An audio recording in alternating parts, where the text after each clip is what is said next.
hear you. Thanks, Dustin. All right, 10 o'clock, we'll call. Yes, I can hear. Thank you. March 8th, Transit Committee meeting order. We have the whole board present, plus the county supervisor and people online. Approval minutes for the February 8th. I'll make that motion. Second. Motion been approved and seconded. Any discussion on the minutes? All in favor? Aye. Any opposed? Public comment. Chair.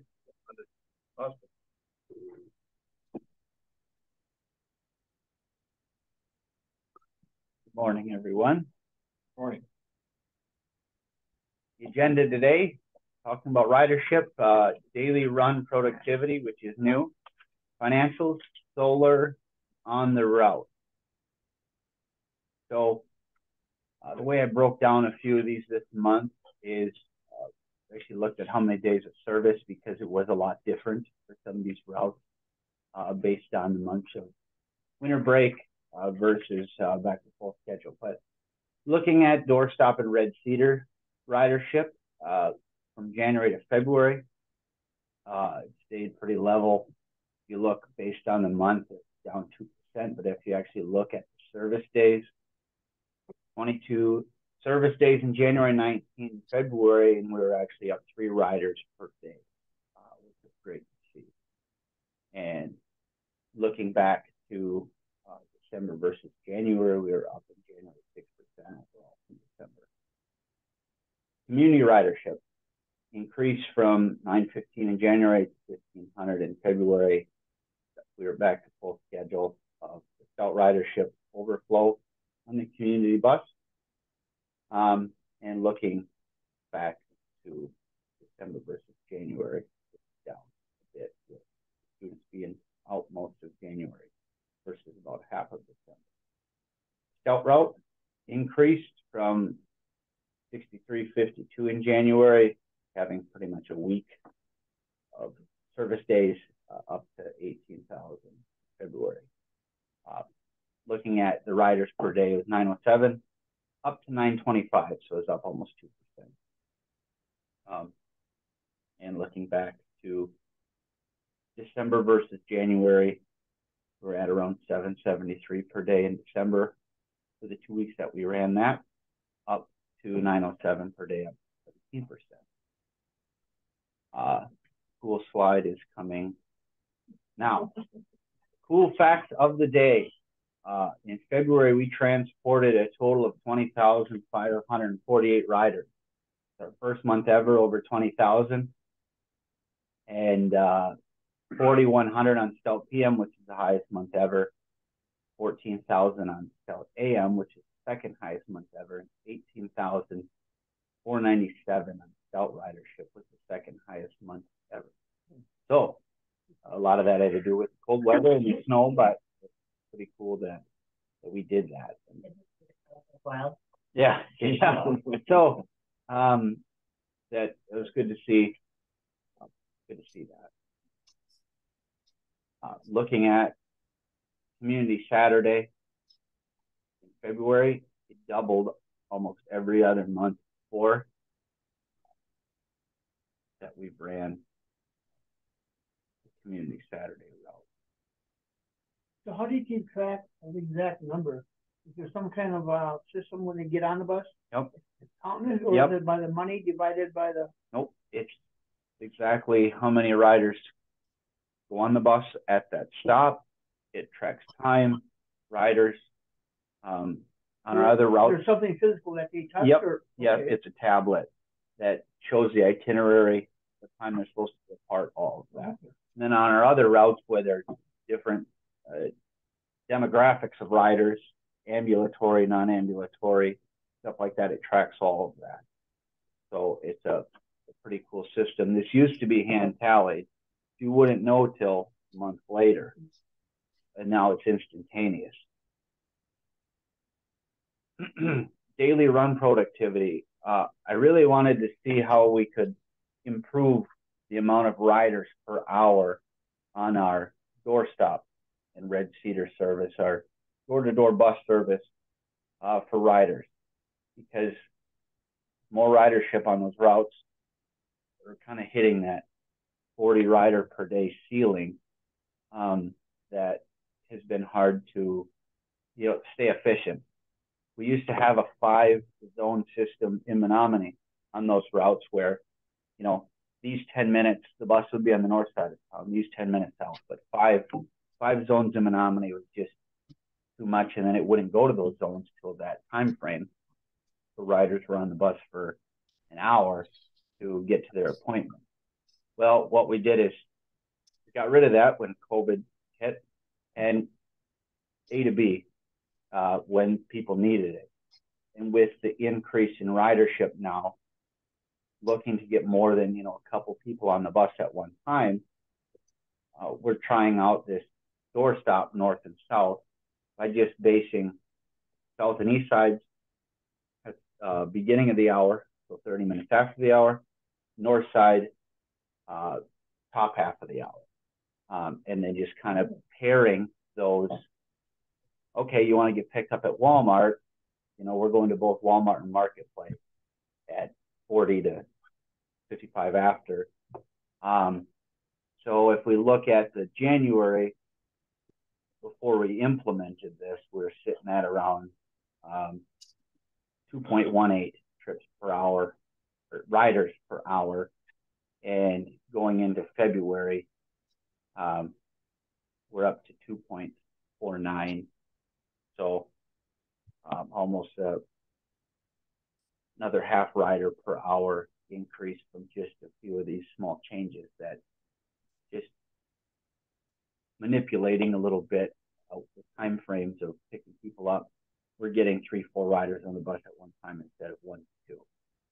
So it looks a little light just based on, okay, there's only 2 rides per hour that you're doing. Well, when that driver clocks in at 7:09, it says he's starting the route, time clock starts then. But a lot of times we don't have rides that start until 7:30 or 8. So that brings the average down a little bit. But the amount of carpooling that has happened from this has been great. Okay, 2022 financials. This hasn't changed much from last month. Still sitting at about 7.5% to the good on expenses, with about $55,000 surplus. The agenda meeting actions to be taken today are just doing a carry forward request 2023 of the 2022 capital budget. The total capital budget last year was $646,787, and the only difference of what we're looking to carry forward for 2023 is that subtracting $39,053 spent on the charging station in 2022. Brings it to 607,733. It'll work best to finish the presentation, then just go to that. If there's any other questions on this, just let me know. And both Sarah and Beata are in too, that talk about whatever we need to. When I got WisDOT on the phone to talk about solar grant, last time we talked was last fall, and not to my knowledge, he said in this meeting last week, a couple weeks ago, that the old solar grant had been carried forward for 5 years. So he just expired it and wrote a new one. Instead of 160,000, he wrote it 200,000, which is good. Mm-hmm. But I need to slow my roll a little bit with the process of how fast I was trying to get through everything. Working with him, he got me in touch with the procurement officer at WisDOT on great process to follow with this grant. And a NEPA review, that's an environmental review, needs to be put together on this. I don't know much about the NEPA review yet, but just an environmental review of any hurdles that need to be gone through, and then if there's any hurdles that need to be gone through, or find another alternative route for it. When you say grant, you mean that doesn't have to be paid back, correct? Correct. Just makes. Yep. So just small changes on that, but good news. So now kind of have a plan in place, and being tied up with that procurement officer that helps. So on the route, this was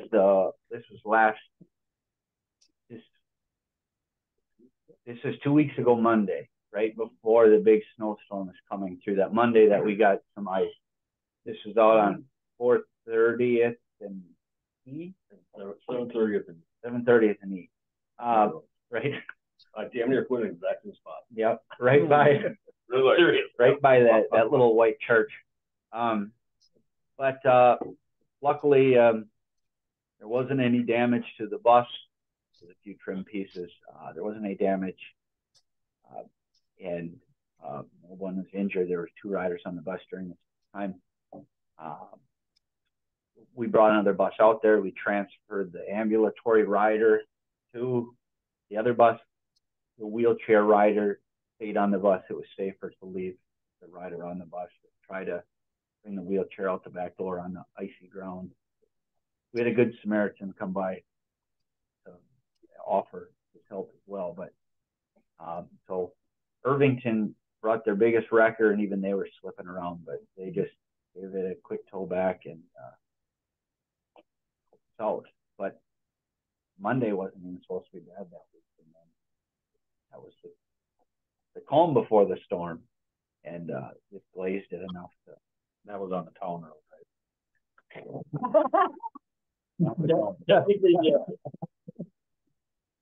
That was a pretty speed on it.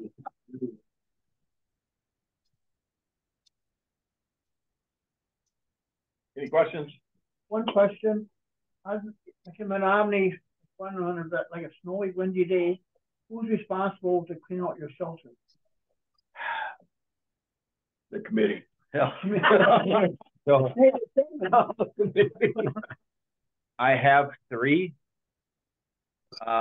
bus stops assigned to 3 different route drivers for the day, so it's never too much. Okay. But in most of them, all they have to do is about this much width between where the snow broom can get and where the bus shelter is. But on some of these bus shelters that are on islands in the middle of, a grassy area, they're not connected to this sidewalk sweeper. They don't get the attention, so you got to do a little bit more. But I go out the mornings that it happens before the drivers go out, because otherwise, the first few loops of the day, the stout route is going to have icy sidewalks before the drivers can even get to them. And then John as well comes out. But we're looking to buy a snowblower this year at some point, because some of them get too much. You get the right wind. Yep. Yeah, we're looking to see if end of season deals come for a couple small ones that could go on the back of hitch receiver, hook up to anyone's vehicle to be able to go and take care of it.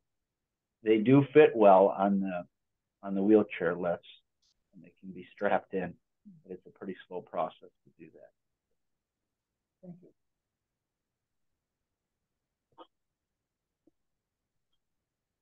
Any other questions for the report? I have a question on the Nextel hooked up all those chargers. They're still going to give you the free electricity, even though they got them hooked up already? That's a thing of the past. I think it's a thing of the past, but I will follow up on that question. Excel credits. but it's probably another, they'd have to hold that out for probably another year down the road.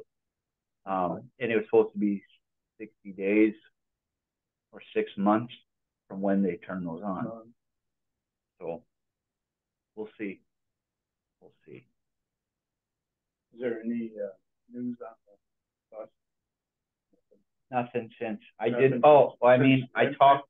I know you told us about, the company changing over and stuff, but I didn't know if you had any updates, if you've heard anything from new people. Yes, with that conversation with Steve from WisDOT, that's what the main conversation was going to be about that day. Where do we go from here? And he said he'd follow up with me after he had conversations with all the other organizations that ordered buses through them to figure out what would work best based on what they need for guidelines and stuff. So hopefully I'll have an update next month for everyone on that.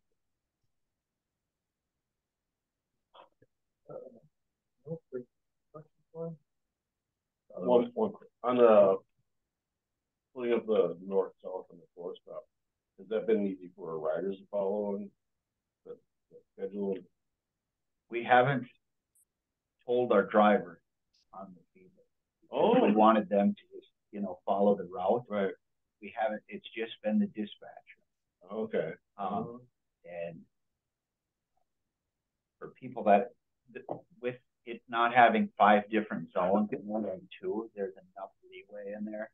If someone has an appointment at 3 o'clock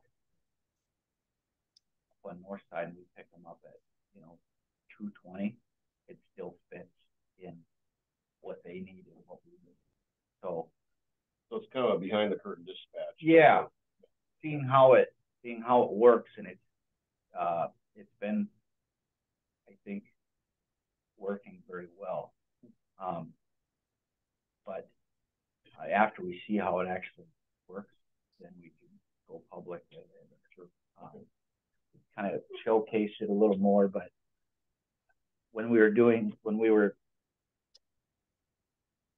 testing all these, new community routes a couple summers ago, when we spoke about it too quick, and then drivers spoke to riders about it, and then pretty soon they had those brochures on their kitchen refrigerator with the wrong thing out there. So we abide by the side of caution with speaking too quick on it. But so far it's been good.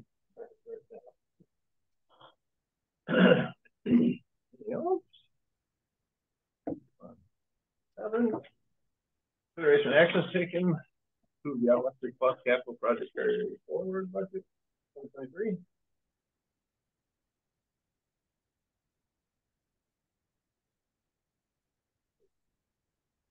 On that first. Move to carry forward the amount the capital project budget for 2023. Is there a second? Motion been made, seconded, carry forward electric bus capital project 2023. Some discussion. Kind of highlighted it. You got questions on it? Nothing. Okay, all in favor? Aye. Any opposed? Forward. 8, none. Next meeting, 8 to 12. Here. Any other questions? Otherwise, we're officially adjourned.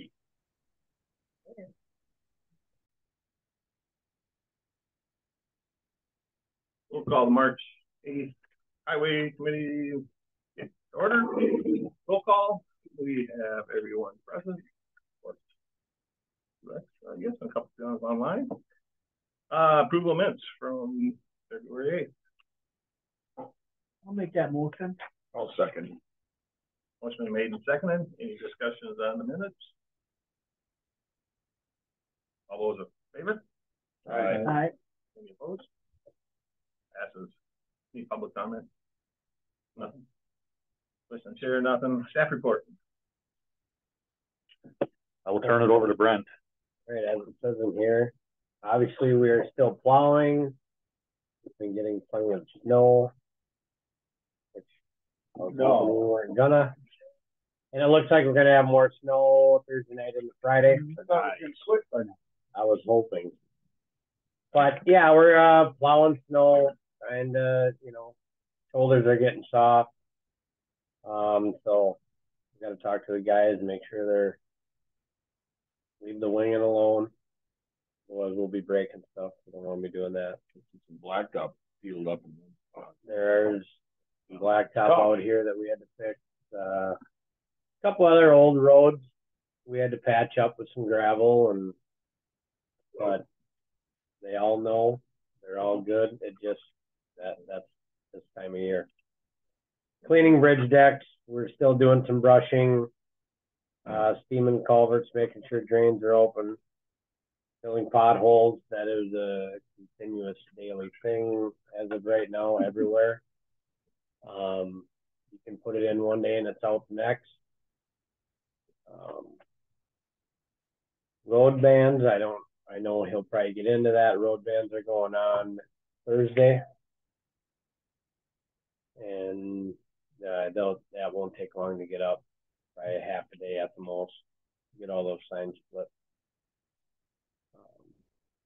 Other than that, yeah, we're keeping busy doing a little bit of brushing, patching, fixing roads where they need to be fixed. And other than that, we're good. Everything seems to be going good. We're fully staffed and See, it says you're steaming culverts. You have a lot of trouble with that this year? Or? every year in the spring, just with flooding and just make sure culverts are open and drains are open. But you're seeing some trouble with that? We have done a little bit out here on the state roads. Making sure they're open. We usually do have some of the same stuff, like over on 170. There's certain areas by the guardrails. We just want to make sure there's that snow, there's a hole punched in so the water can get off the road when we had all that rain. So stuff like that. Other than that, yeah, guys everything's going good. So any questions? I guess I'll just add on to that. I didn't have it on here, but we are hauling our seal coat aggregate with our quad axle. So we are doing that right now until road bans come on. Have to pick up again after that. So another thing that our crews are doing right now. We'll be done with that on Thursday. It'll be our last day of hauling for a while. Is that from the Thorpe area then? Yeah, Stanley. Yep. We have 5 quads hauling and we usually get 20 loads a day. So you do, huh? 20 total. And wow. So, well, for calculations, right, it should take us 10 days to get the material we need. Yeah. So, and there was a couple days that we got cut short because of snow. So here nor there. Right around that area. I got one question. Are you still working in Eau Claire County on the interstate on those tables to separate the traffic? We just did one yesterday. I've gone there 2 weeks for hauling cattle right down by 53, and that's a long ways into Eau Claire County. Yeah, I thought, sure, that looked like a Dunn County truck there. Yeah. When they have us come over and help. They don't have the right tool to get it up yet. So yesterday we did go over and fix one for them. So we do share services with other counties. They come here and help us for things, and we go there on the state mainly. Yeah, and that comes out of the Eau Claire's RMA budget, not ours. Correct. Yep. So yeah. Any other questions? I want the snow to go away. Yeah. So we can get to work. I got some big piles in my yard. I do too. It'll be a while. And it's soft. It's There's a lot of water in there. There isn't any frost in it. Not much. Oh, not out in the west. Yeah, it is. No, Got complaints? yeah, no. I filled up some lime rock in my driveway real easy too. Filled up the road. My guy's got to have something to do in the spring to replace it. I told him, he come out and he said, I need something to do this spring. I said, okay.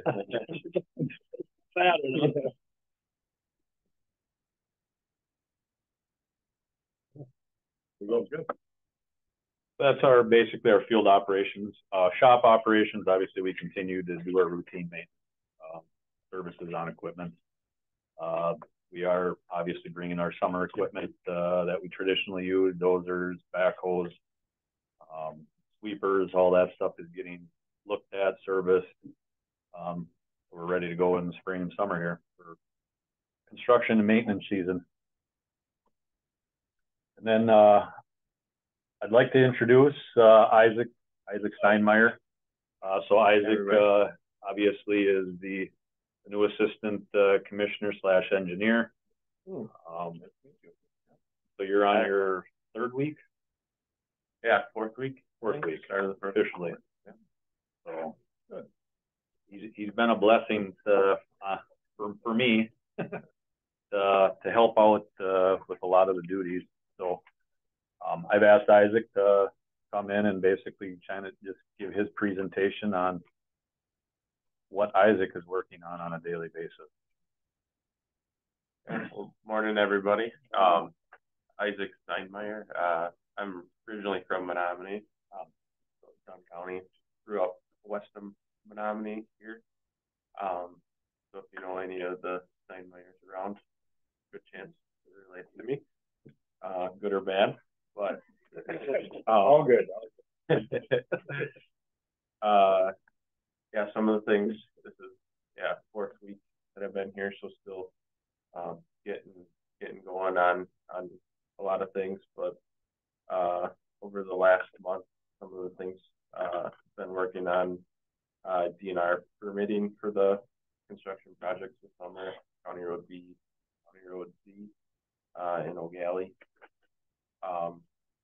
Spent some time updating our GIS maps for just our internal use, the GIS maps of the projects we've done the last 3 years, the paving projects, chip sealing and crack filling. Also been helping Dustin with some of the material bidding, so culverts, base course, some other things that Dustin will get into more detail later. And then just anything else Dustin needs. We're working on RFP for engineering design services for D&G up by Jake's as well last week. Dustin sent that out yesterday. That is some of the bigger items I've been working on, this last month. But anything else Dustin's been needing help on and passing my way. There's a long list. We're trying to slowly break it down. So, and obviously, Isaac didn't mention, but just the O'Galley Dam. So every year we have to submit a report to FERC, is what we call it, the Federal Energy Regulatory Commission, since it does produce power. We do have to submit annual report of the overall condition of the dam, any maintenance, anything that was done to it. We just have to submit that. We do do a visual inspection of the dam that we're supposed to be doing every month. We're not doing the best job on that. Obviously, we're not in the dam business. We're in the road building. So it's kind of a struggle to get there sometimes. So we do our best with that. But yeah, we were working on that to get that submitted. The communications for our County Road B project with the railroad and engineering staff, they continue. We do have basically every 2 weeks we have a meeting with them Everything is progressing. We're working through the traffic control, a lot of that stuff. We're working on the cost estimates yet. It's still a work in progress. Not much has really changed. It's just we have to get everybody on board in an agreement of what's going on. Obviously, the biggest hurdle right now is the traffic control. What will the railroad's requesting based on a safety standpoint during construction. We are working through that, working that with DOT, as well as the utility coordination and all the coordination with the pole structures for their cantilever structures for their lighting, where that's all going to be, how that's going to affect utilities, relocating. I'm not going to lie, it's a complete mess in that area. So there is a lot of work involved with it. So we're full steam ahead. We're working diligently to try to get this going, and by fall time, hopefully we can have everything in working order and all agreed upon, and for the project to take place next year. So the last piece, the last item I have on there is I contracted with Cedar Corporation to complete a rehab report for the Irvington Bridge on County Road D that crosses the Red Cedar River. We are looking to submit a BIL application for funding to put a redeck that bridge. So the original structure was built in 1975. The deck is showing signs of delamination, which means basically potholes forming on the bridge deck surface. We have approximately 30% delamination on the bridge deck, so we are looking at trying to get funding for that. It would be an 80-20 split potentially, if maybe 100%, I don't know, but it's not guaranteed, but we are looking at submitting that application. With the rehab, you have to have a rehab report submitted with it. So the cost of that was right around that $4,000 contract with Cedar Corps to do that work. The unfortunate thing is Cedar Corps, if they do the rehab report and we do get funding for it, they cannot do the design. That's the way the stipulations work on the DOT end. So they are aware of it. Like I said, we work with Cedar Corps. Just that good working relationship we have. So, more news to come on that, but applications are due by March 24th this year. The application's ready to go. We just need the rehab report to go along with it. So this is just a few pictures that I have, aerial maps. So these are our 4 planned projects that we're looking at doing. Obviously, County Road V up by Sand Creek. I believe that's about a 1.6 mile stretch that we have to finish up there. And then we have County Road Z, 3 mile stretch where we left off last year from County Road C south to 90th Avenue. That does have LRIP funding involved with it, so we do have some reimbursement dollars once that project is complete from the DOT. Then we have County Road B in the bottom right-hand corner. What we're looking at trying to do basically from Anderson Windows all the way to Double B. We recently did some borings on that stretch. Actually yesterday our staff went out there and did it. So people are probably wondering what's going on. They see county equipment digging holes into the road. So that's what was there, is make a determination on what soils we have. Everything looked good. There was more asphalt than I anticipated on that road, approximately 5 to 6 inches of asphalt. So my original intent was to put 4 on there. So Isaac and I have talked about getting a pavement analysis done on it to see what we should put for a thickness on that. So based on the truck traffic and on that roadway. So more information to come on that. And then last but not least, the County Road Q and W project. That's was supposed to happen last year, which is a carry forward this year in 2023. That project is going to require some real estate, so that will be our project in the fall, what we're anticipating. Now, do you hire out people or companies to get the land? That's Yes. what I read in here that, you guys don't make the contact, you got a private service that will go out there and Yeah, get so the we, easement or buy the land? correct. So we hire a consultant to do that. So they would put together a sales study, appraisal of the property or properties, and then come up with a value. And they do all the negotiating for us. So I'm looking at getting a consultant to do that. Actually, I have a contract that's actually on my desk right now to start that process. You're running. Yeah, and I'll have more information on that. But as you can see up on the left, upper left, that's the big problematic area at B in the railroad crossing. So I just kind of just included that. It doesn't look complicated on No, not at all. So, We got it. the big concern is, so obviously every one of those cantilever structures there that are highlighted in pink, those have to be buried 12 feet in the ground, and they're like 3 to 4 feet in diameter for your footings. So this particular area has every utility nightmare you can think of. So Excel is, and We Energies, they're all working diligently to try to get their stuff figured out, where they're going to relocate it, what they're going to do. Like I said, this is a nightmare. I'm not going to lie. It is a lot of work that people really don't understand. That really goes, there's a lot involved with it.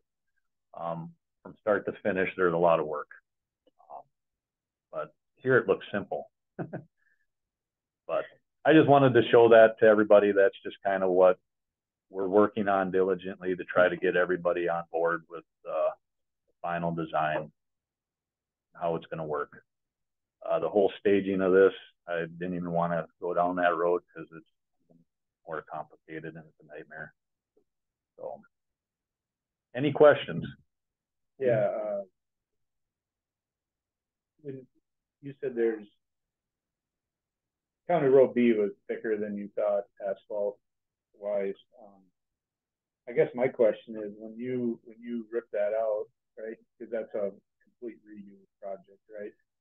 The way that surface is cracked and rutted the way it is, I don't want to mill it. I think our best solution is to grind that entire 5 inches of asphalt.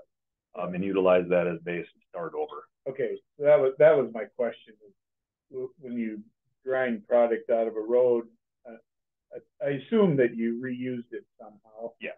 So we would use it for the base of that road. Yeah, gotcha. Yep, not remove it. And do you have to add more base then, or that's what your boring is going to? That's what our borings determine. Right. So obviously what our original design was 4 inches over 12 inches of base. There's 12 inches of base already. We would be adding that 5 inches of base on top of that for more structural support. It ain't not bad to have more structural support. Yeah, because I remember when we were talking about it last meeting, that kind of what happened to that road, the concern was it wasn't done in the proper way with enough base, and that's why it got washboardy or whatever, cracked a lot or and as whatever noted, caused the, and in my knowledge of it, so we determined there's all sand fill. There's a sand lift underneath that roadway. Right. And we made that determination with our borings. My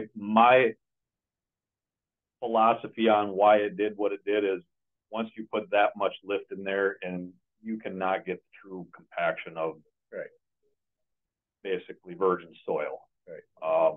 So that settles, and it doesn't settle over time. I mean, overnight. It settles over time. So I think that was the big reason for the way that pavement is. cracked as it is and So there rutted might be a as it is. better chance now that it's been Correct. pounded on, used Correct. up, and then we. Froze and thawed a lot of years. Yeah. Yeah.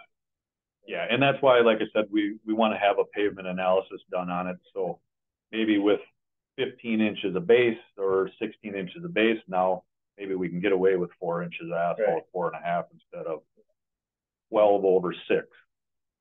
So we'll make that determination before we jump into it.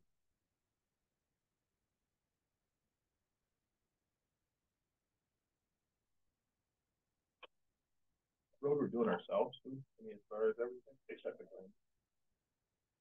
As of right now, yes. I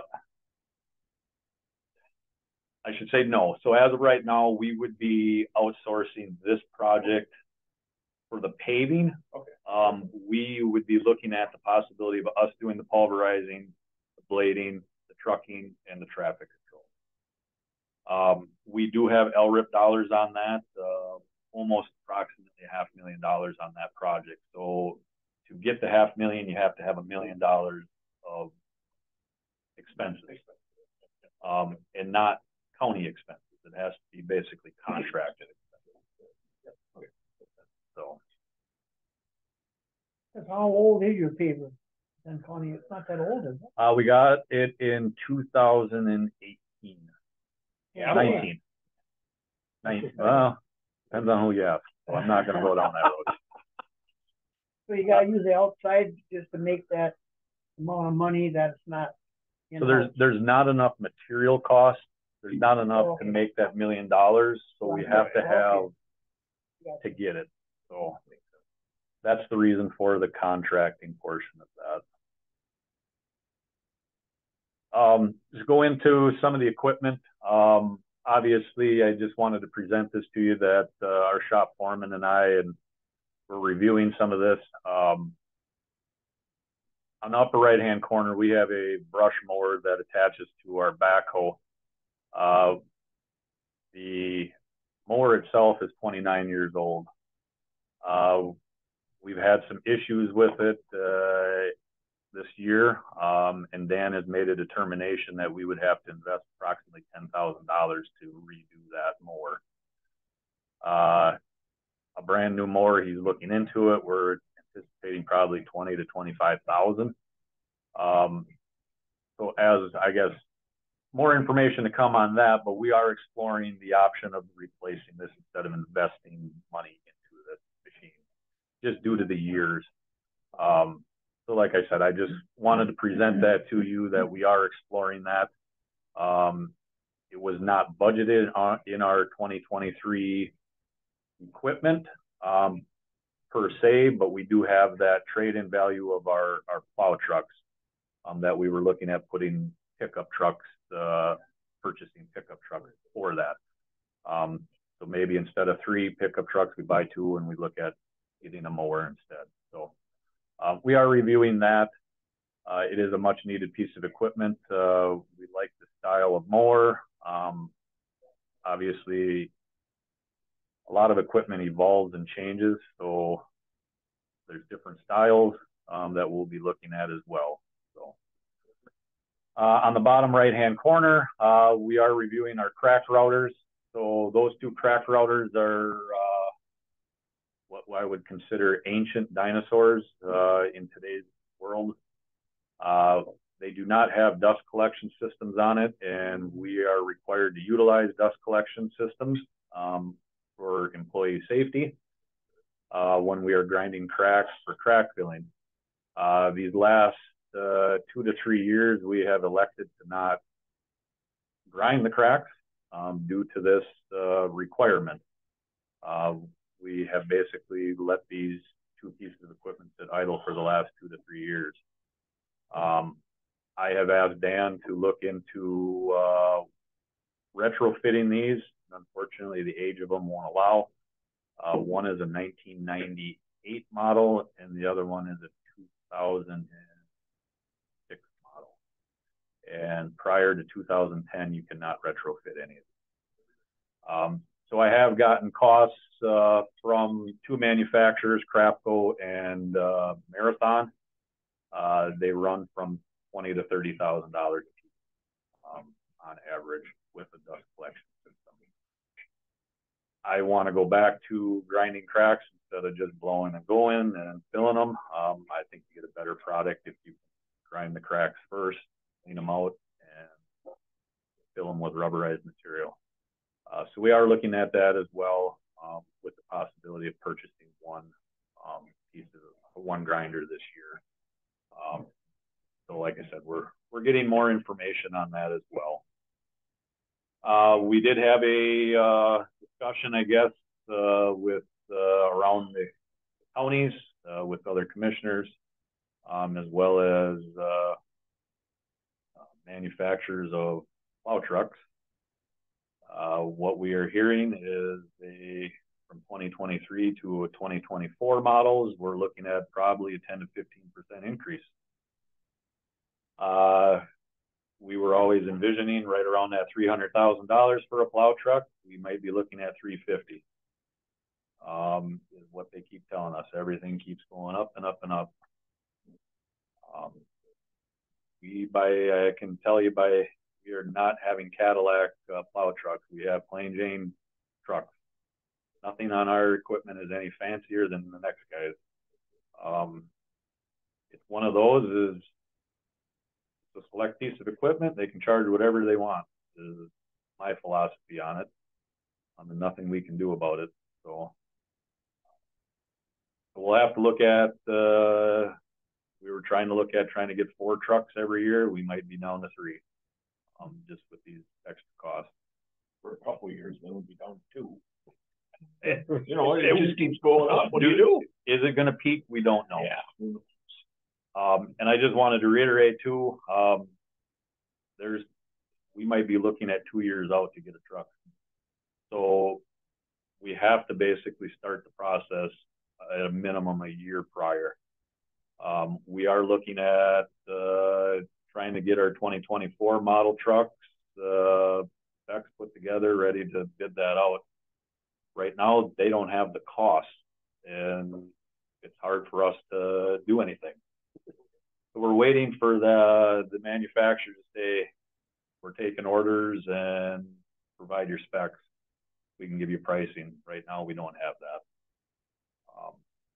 The 4 trucks that we have coming this year in 2023 were anticipated to be here in probably April. They're telling us more like June, July, just for the truck and chassis portion. And then we probably have about 3 to 6 months just to get the plow equipment on it. So these 4 trucks, we might be looking at December before we get them.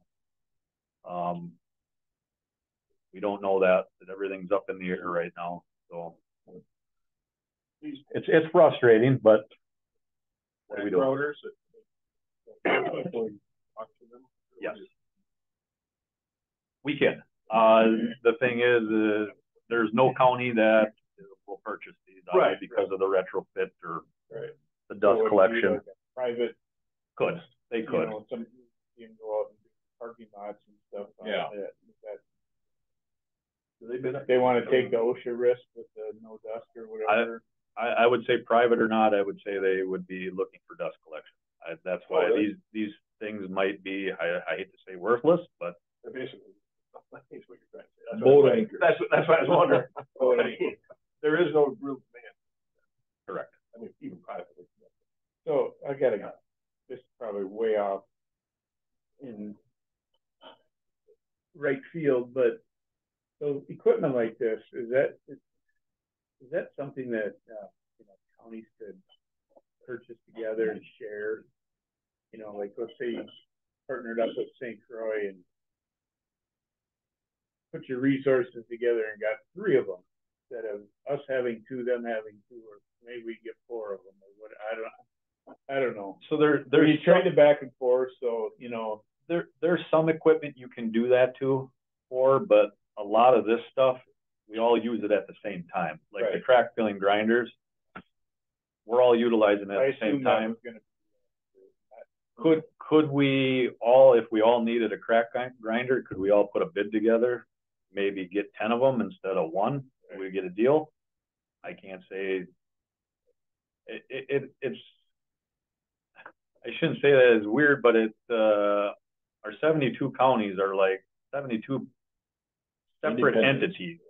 I mean, we all want to do our separate things, and just the way. Oh, exactly, and it shouldn't be. I mean, we all work together. Yeah, I know you guys. Like we worked with Jackson County to rent their machine. If it's a select piece of equipment that they have, we don't. Or Trempolo, I believe. It was Jackson. Like I said, it was outright. Yeah. Any of that. We knowing you guys, I'm sure you're exhausting every avenue you possibly can to trade off what you can. And I would personally like to see if we could get to that state where there would be a state contract for plow trucks. But there again is we all have something different, and we specify something that they don't. It gets very complicated. If we could do like a truck and chassis type of bid and all your plow equipment be separate, that I would love to see it, but I don't know if it's years down the road before if that ever would happen. Yeah, it would make most sense, wouldn't it? And I don't know if a manufacturer would even want to go down that road. Just the whole supply and demand right now, they can't make them fast enough. So how do they collect the dust on there? They got some vacuum, or it goes into a canister and you got to dump that out? Constantly, okay. You're constantly dumping the canister out. And, okay. And you're sucking in that. Sucking in when the wind blows, just blows the face. That's what we're saying is it's not a foolproof system. No. It's just. But you legally got to do that. I mean, we're going to be right behind it with a air compressor and with blowing the cracks out. It's like, okay, but that's the requirement that we have to abide by.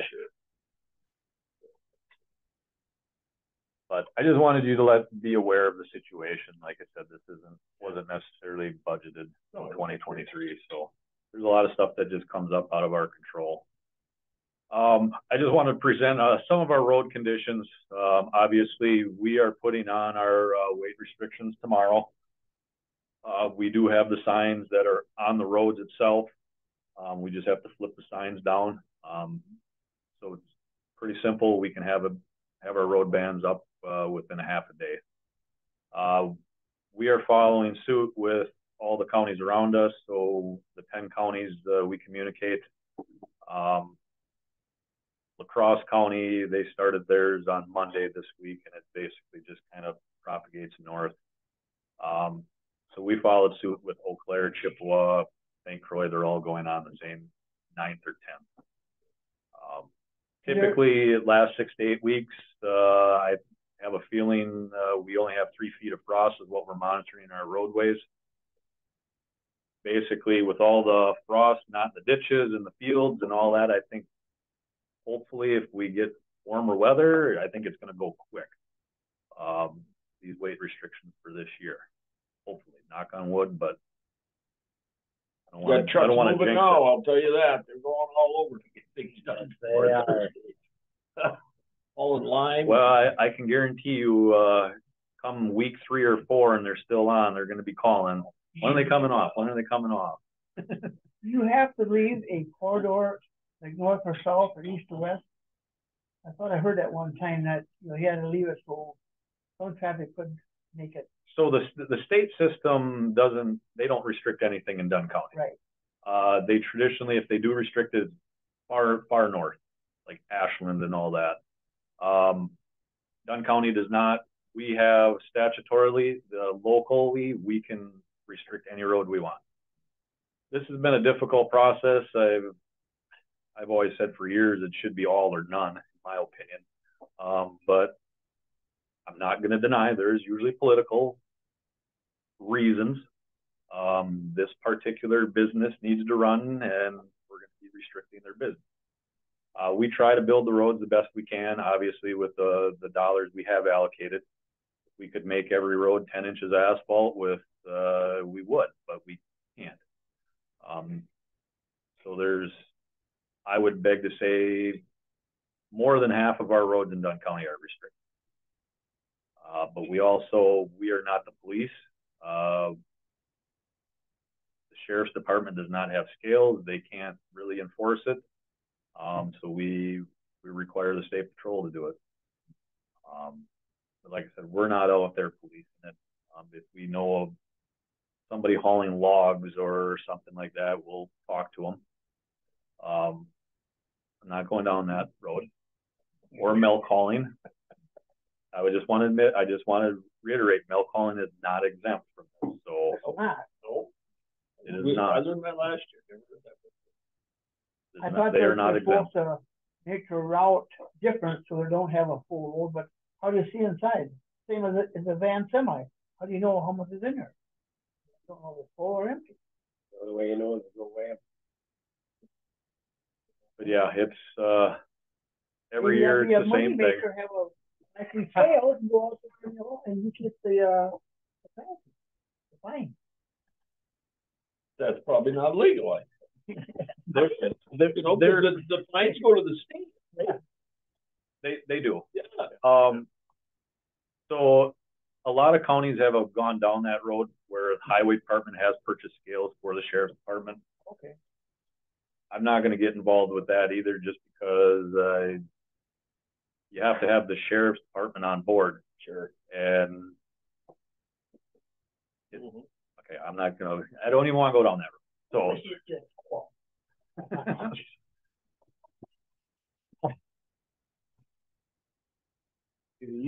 what would be nice is if everybody would just have the understanding, it just for that critical month is what I say, when that freeze thaw, if they can just understand. I mean, it is stressful if you're a farm and own a business. It is stressful, but there's a lot invested in these roads, and I don't think people understand that. So that's, we try to reiterate that you can take smaller loads, but it's an inconvenience, but It is. they're in a business where Do it every year. Why do they always got to push the limit? You know. Yeah, they always wait till the last. They do. they know it's coming. It's in existence. but also, I guess in my stance is I will not issue any exemptions unless it's considered an emergency situation. Somebody needs propane for their house. Somebody septic is backed up or something like that. Statutorily, that's the only thing that allows an exemption. Still, can't they go in with a half a load of propane? Can't they take 2 loads of sewer out instead of 1? You know. The law says that they are exempt.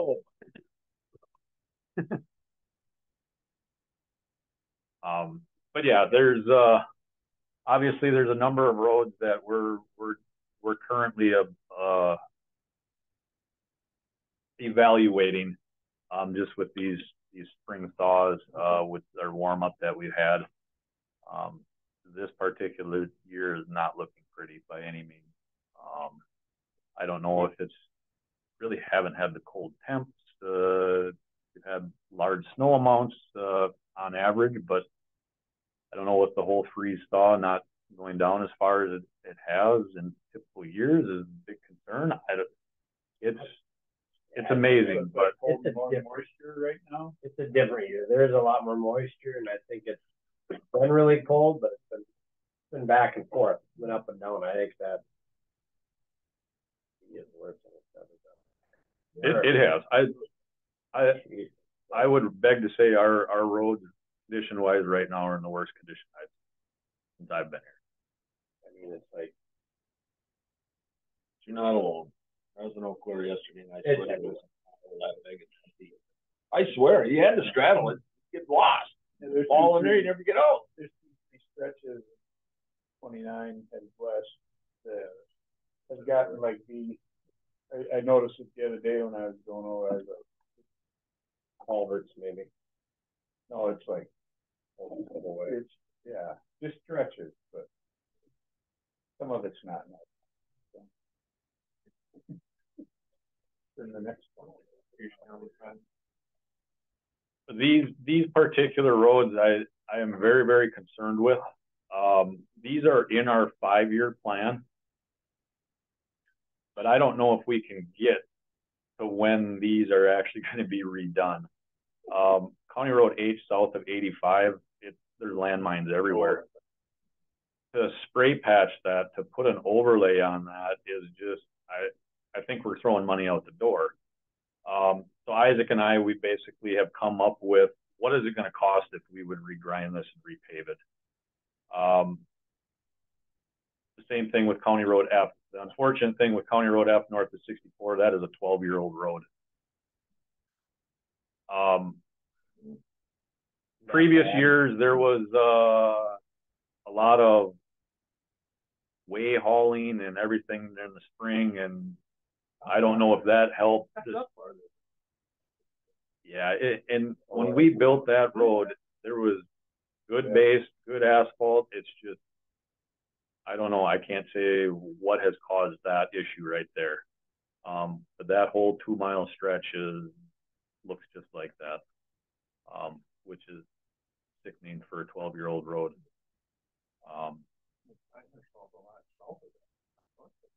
Right. Yep. I suppose you gotta be really flexible, because every spring, there's roads that you don't plan on doing it all of a sudden, because of all the parts, the other one. So you gotta kind of trade back and forth. I wouldn't get one more year out of this road, but maybe the other road's gotta be fixed. So that's why this year I allocated an extra $1 million to our maintenance, to do stuff like this, where we can look at putting overlays down. We can look at trying to grind some roads, relaying them. Obviously, right there, to redo those 3 roads, you're probably looking at over $1 million just with 5 miles of road. So it doesn't go very far. W looks bad or worse. We don't even know where W is in Dunn County. Bigger and Wilkie, they make a living up there, don't they? They have been the last week for sure. Yeah. But like I said, we're monitoring things, and we're going to look at the cost-effective approaches on how to make these roads passable and somewhat presentable. To go into our County Road Q and W, so I just wanted to present this to you. So this is our design that Cedar Core completed for us. This is the biggest change on the entire project, that intersection at Q and W. As you can see, this is south of Downing. That first, I think it's half mile south roughly of Downing. The current configuration it looks like a T intersection. It's very complicated, confusing. So we're looking at smoothing that curve out and actually making it actually an intersection where it's a stop condition, and you know it's a stop condition. So that's all asphalt in that triangle? No. Okay. So you're talking the hatched area? Yeah. So that's the new right of way we would have to purchase, is all that hatched area. No, I'm talking where the road is now.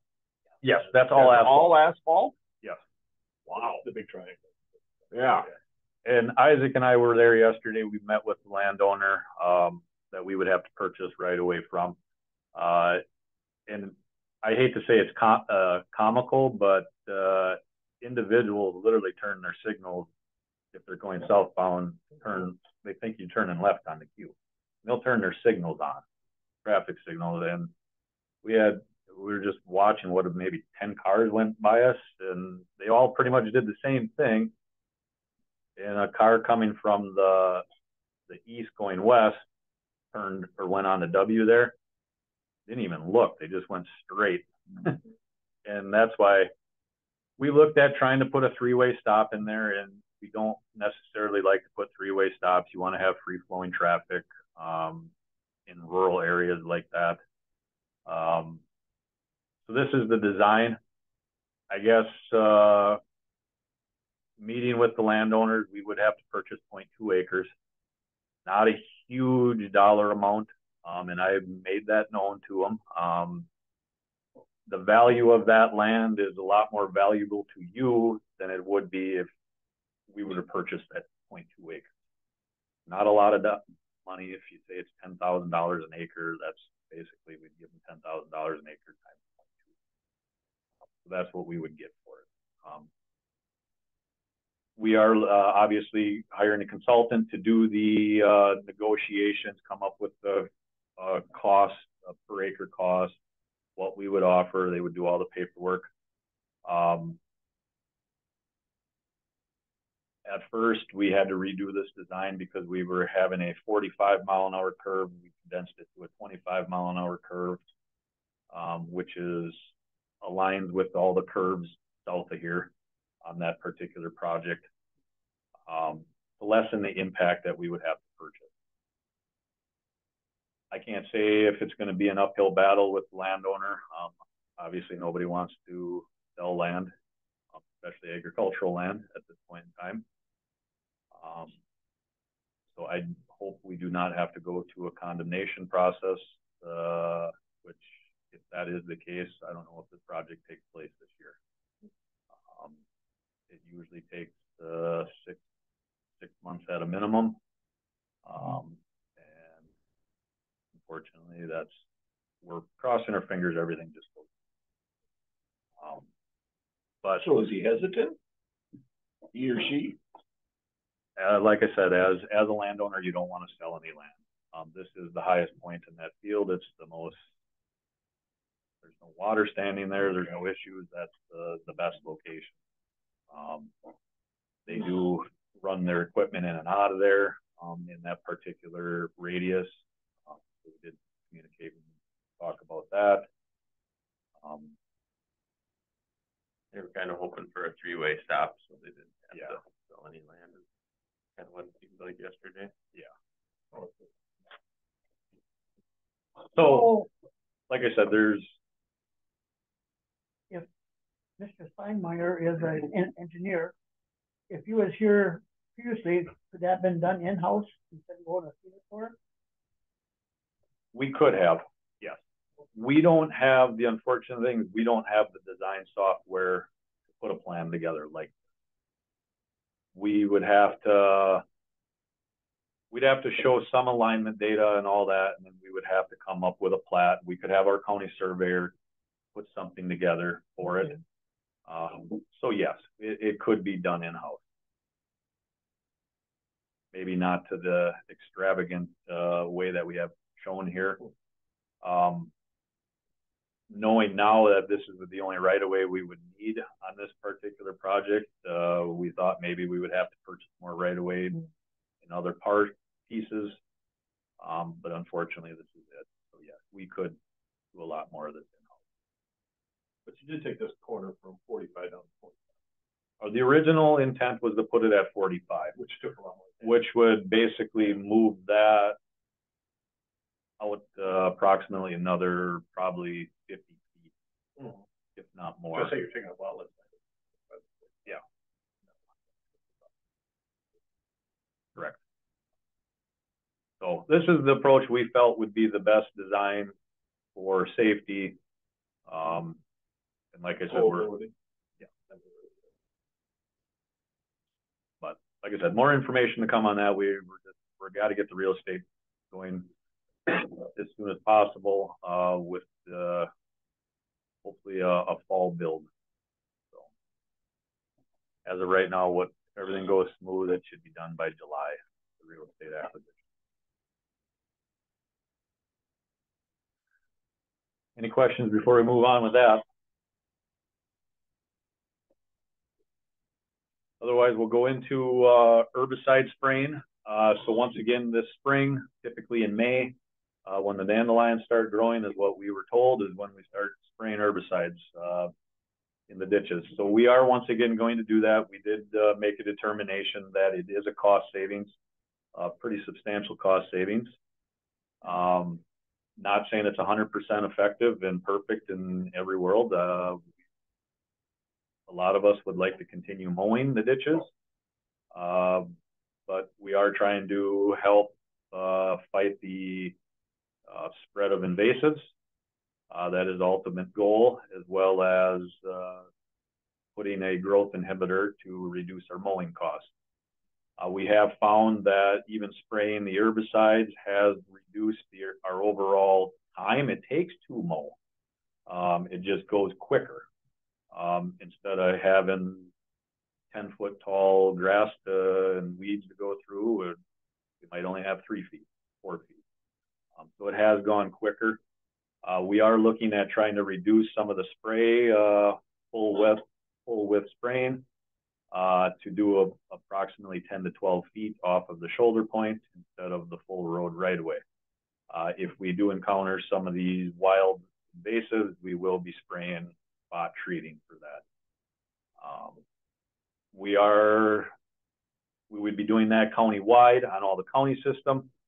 State is actually, they haven't said they're 100% on board, but they are looking at spraying their road right away as well on the state system. So we would be contracted to do that, perform that work. Typically, to do our entire county on the county system takes, I believe, 2 weeks on average if weather is perfect. I have expressed to our crews that we need to monitor the weather a little bit better than we have in the past. If we do have potential rains, thunderstorms at noon, and maybe we don't spray that day. Wind is a huge factor as well. Obviously, if we're only spraying 10 to 12 feet instead of 22 feet, maybe the wind won't be as big of an issue. But Please be careful up on B by that problem. You 4 feet in. I mean, he worked.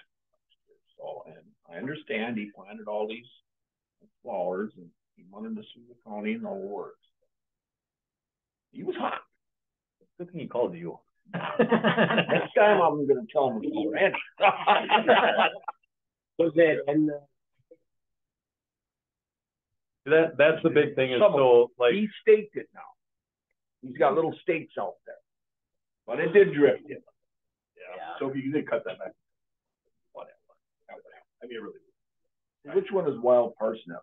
The one in the upper left, that yellow flower. He told me there is not any wild parsnip in Dunn County. Oh, gee. You have to look for his farm then. You go on. These are not pictures of in Dunn County, just so you're aware. No, I understand that. It's on Highway B from 40 going west, Victor and all get That yellow plant. Yeah. Before I was gonna say Highway 1229. If you go out by the Elk Mound Swamp, it's everywhere. It's everywhere. Okay. So that's why I said the big thing that needs to happen is the state needs to do this as well if we're going to fight this threat. Sure. We can't be the only one. Towns can't be the only ones. It's got to be everyone. And obviously, everybody has a concern with the herbicides. These are non-restricted chemicals that we are using. They are chemicals. They do not kill the milkweed for butterflies. So we have proof to that. Everything we sprayed last year, you can see the milkweed has came up. So you're actually not killing nothing, you're just inhibiting the growth, right? So nothing's actually so there is a chemical, Terraview and Plateau are the two chemicals that we use. One is a growth inhibitor and one is kills the invasive. Okay. But the invasives are more of a spot spraying in, right, than normal. Yes. I mean, if we come to a stretch where if we got a mile of wild parsnip, we're just going to spray the full width. But on average, that 10 to 12 feet. Our crews aren't 100% excited about it. They want to spray full width, but I'm trying to retract it a little bit. So, where that stuff is, spray a little farther. Well, and when we mow, on average, we're making one pass. We're making that 10 to 15 foot pass. And we'll pick some, and then you'll see how it feels like. But I just wanted to let you know on that. So these are our 2023 financials, highway financials through the month of February. Not much excitement here. Obviously, we don't have any big ticket purchases when we get into county construction. But so far, these are our expenses. We have $1.3 million of actual expenses through January, February. Obviously, majority of that is county maintenance and county winter maintenance, and then our operations, machine operations, just keep our trucks running. Nothing too exciting until we get towards the mid to late year after construction. When you see these numbers jump. That's our 2023 actual revenue so far. Like I said, not much to really go over there. Just wanted to present that to you. Going too fast here. Here's our 2022 highway financials. So this is basically hasn't changed from last month. So we are anticipating a budget surplus, a pretty substantial budget surplus. Obviously, this is contingent upon the audit that's being performed currently from an outside source that does countywide, not just highway. But we wanted to break down, just wanted to show how we break down the budget surplus there. So we did have a carry forward of the 2022 budget for that Q&W project of $602,000 that we carry forward from our 2022 budget to 2023 to complete that project. So if you take that large dollar amount and reduce that, you got just over that $3 million. So of that, we utilize basically all of our ARPA funds. We will be putting, these are based on the numbers we have, not audit numbers. So we do have some CIP money that is levy dollars that would be put into the fund balance. We would also have debt we have carried over. We did take borrow money in 2022. So that would also be carried over into the fund balance for CIP projects. So that could be anything. Could go back into, well, I shouldn't say anything. It is specified for roads. So we would have to put it towards road construction. And then we did show how we came up with that number of how our equipment utilization rate is. So when we charge for the state, we charge for the towns, we charge ourselves to utilize our equipment. So we came up with all of our hours that we utilize for our equipment was just over $3 million based on our hourly rates. You take all the fuel out, you take all the oils, lubes, grease, tires, batteries, parts, everything. You see on the bottom left there, 1.6. That would be carried into our fund balance for equipment purchases. And that is our earmark where we're not using this for operational expenses. So we're self-sustaining on purchasing our equipment, and that we're not asking to borrow money. We're not looking for general fund, county funds to buy equipment. So as of right now, that yellow portion was 1.6. As you can read up there, that Beata put together, it's 1.1. That's taking that $600,000 of the carry forward out of there. We didn't have that in our original numbers. So it just gives you an understanding. And obviously we also we take our depreciation out of there. of all of our assets, and we have just over $1.1 million of depreciation with all of our county assets. That's buildings, equipment, everything. So that's taken out of there as well. Does So- highway still have a negative or, that they've borrowed money? So I asked Sarah yesterday, so I don't even know what that number is. So that's why we got to ask Chris and I and Beata and Sarah. We're going to have a discussion. So that's not part of the whole county debt, that is specifically to the highway? Yes. That we have to service, pay the interest and pay it back? Correct. So right now our fund balance is depleted, and we're basically utilizing county. Well, the county's budget is offsetting that, but until we replenish that, highway replenishes that, or I'm going to leave that to finance on how we're going to do that. Then I suppose any profit will go to pay that off and not into new equipment. Maybe. That's a discussion we have, and that's why we got to have the auditors, everybody will be on board with that, financial consultant, see how we're going to proceed with that. I think we're trying to accomplish both. We're trying to set aside essentially the cost to use our equipment. Trying to set that aside, not the fuel and whatever, but the equipment cost. Set that aside for replacement, so that it's clear what is that dollar amount every year. What are we earning in a sense for the use of our own equipment? And then the other part would be then whatever else there is. Yeah, it'd be like a restricted, non-restricted separation.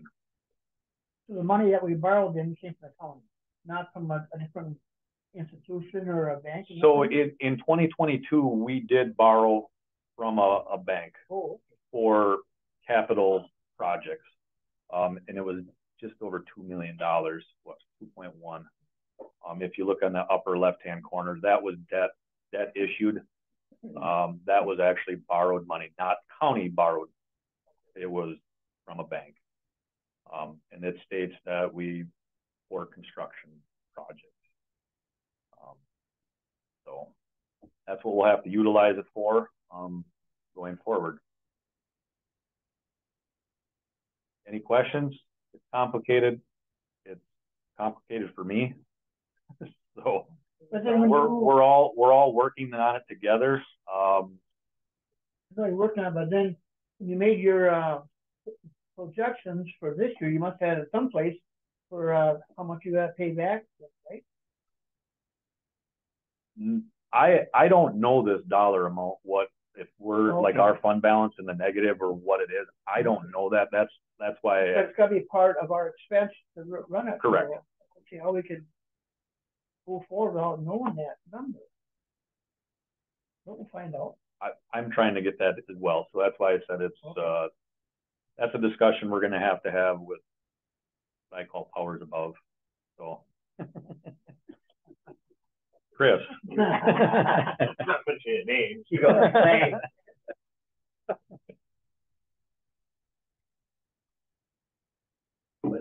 But that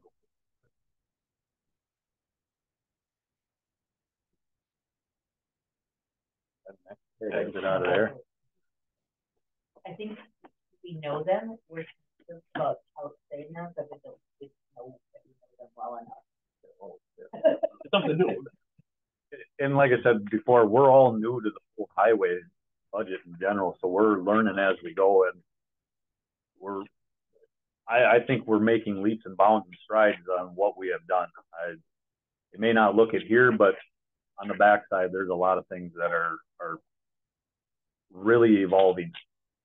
So Correct everything. correct. More accurately and yep. Precisely. Just since he's been in there, I mean, I can tell a difference. I mean, I know they're working hard at it. That's all I know. They're always.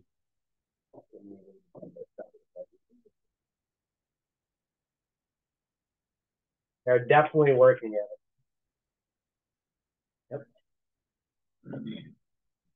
So I guess that concludes my staff report. It was very long-winded, so. Yeah. You told me not to change anything. Any questions otherwise on the staff report? Yeah, if not, thanks, Dustin. On to number 7, consideration for action by committee, approval of vouchers. Is there a motion? Any questions? Gotta have a motion first. I suppose. I make a motion. Second it.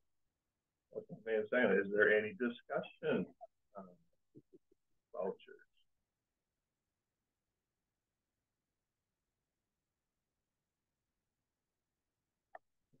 I don't. And I apologize for getting this information to you very late. It was yesterday at what, 4:30. I was waiting for a bunch of stuff. I didn't get it last time, and I don't have it today, but then I looked last night and it was There. That's been made a second. All in favor? Aye. Two. Seasonal weight limit restrictions. Yeah, so in your packet on 7B, I just wanted to present you the map. We did make a few changes to the map from previous. I'd just like to have your approval. But we did add County Road Double V north of 64. We've just seen a lot of deterioration with this road, and we want to preserve it as long as we can. So we did add that to the list. How that's going to affect anybody, I don't know. But that is one change that we've done. We did remove County Road H, just north of Double H, north of Elk Mountain there, from Double H to M. So that was our STP project that was completed last year. So if we typically have state and federal dollars allocated to a project that the DOT has put money into, we remove the weight restriction. So it should be built to state standards. So that is why we removed that. I also did remove that little portion of County Road M, just north to the east of H. Chippewa County removed their road restrictions on that because they redid their portion of M. I just wanted to have it less confusing for everybody, because if they get to the county line and they got nowhere to go. So we removed that. I doubt they're going to back up. They're just going to keep going. Yeah. So those were the only changes. Obviously, we are implementing these tomorrow, basically starting at 6 o'clock in the morning, and should have it done by around noon. Weight restrictions go in effect when the sign is up. So, You want us to approve that, or you just... yeah, I just want to just approve this, just so you are all on board with what's restricted and what's not. Yep. Yeah, and it's the same thing. It's just broke out into the road section. So why don't you restrict more? I know, I understand if you got state funds, but like M north of 64 and W north of 64, why don't you do them?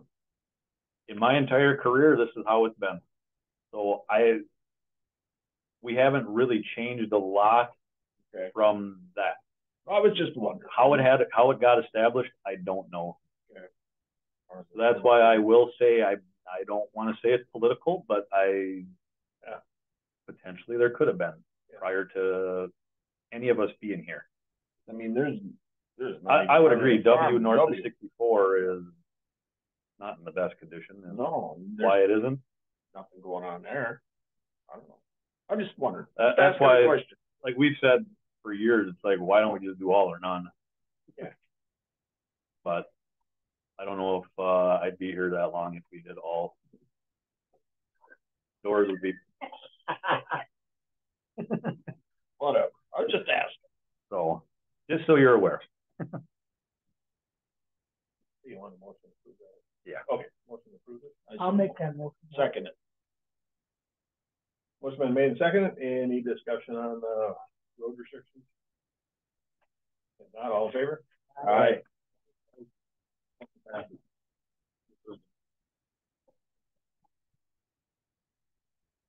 C, asphalt materials. So 7C in your packet is the bituminous asphalt, basically our blacktop that we put on the roadways. So we submitted proposals for the materials. We had one bid. Nothing has changed. So Monarch is the only bid. The costs, we were hoping were going to go down. They actually went up. Approximately $3 a ton. I was gonna say they didn't go. Yeah, it $3 a ton does add up. So last year's numbers were right around that 55, and now we're looking at that 57 to 58 per ton. So yes, they did increase. So we will have to look at how this affects our budget, make any adjustments as necessary, go from there. So when is it more appropriate for cold mix to be used as compared to hot mix, whatever? Depends on who you ask. Mm-hmm. Not an answer. My philosophy is So there's a big cold difference mix. in price. Cold mix, in my opinion, is an inferior product. That's just my opinion. Some towns love putting cold mix on. They think it's a self-healing, it's more flexibility. It's what I would say is it can be utilized for less traffic. I don't think we can get away with it on any of our counties. What we have here for a cold mix price is we purchase all of our patch material. So all in the springtime, that is that cost. Okay. We could put cold mix overlays, greater patches. We could put hot mix. I prefer hot mix, but that's just, you got an added cost, pretty substantial added cost, but for an inferior product in my opinion. Like I say, counterintuitive in example. 708, they did the cold mix, and then Just gonna bring that up. you know, and then yeah, at times it looks worse, and the other times it looks halfway decent. The 708 is pretty traveled road. Yeah. But at times that thing looks really bad. I mean, but it does kind of Self-heals. it does kind of go back together. I mean, after it warms up. Where's that? Cedar Falls Road, basically. Hey, left by Cedar Falls, Henderson. from Henderson there. Yep. Okay. It's rough at times. It is. It is. But that is a very busy road. I don't know why they put it on there. They wanted to To be test it. honest. Yeah. As a busy road. Correct. But I guess that's my recommendation to approve these costs from Monarch. Is there a motion? Second? Motion been made and seconded. Any other discussion? All in favor? All right. Opposed? Motion passes. We will vote Monarch paving for the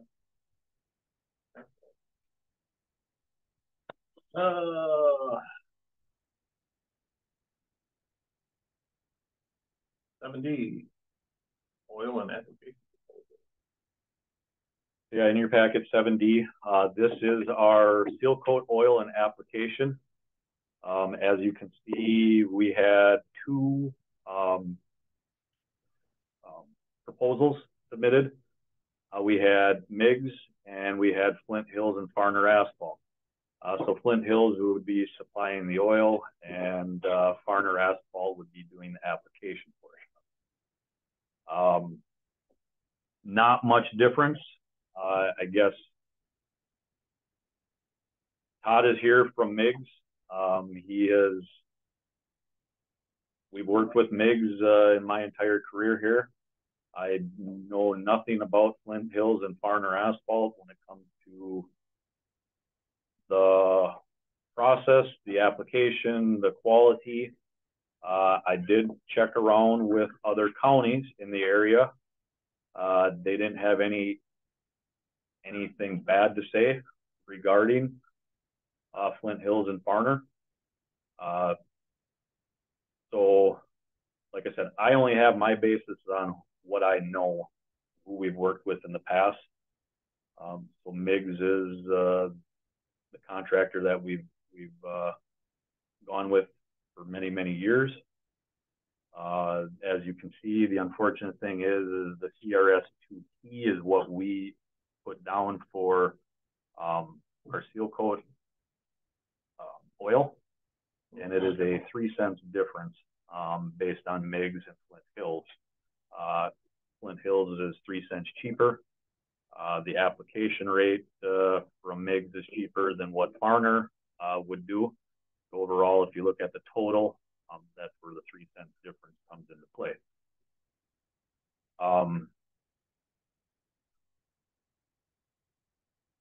I guess I'm not going to make any recommendation, But you'd like to.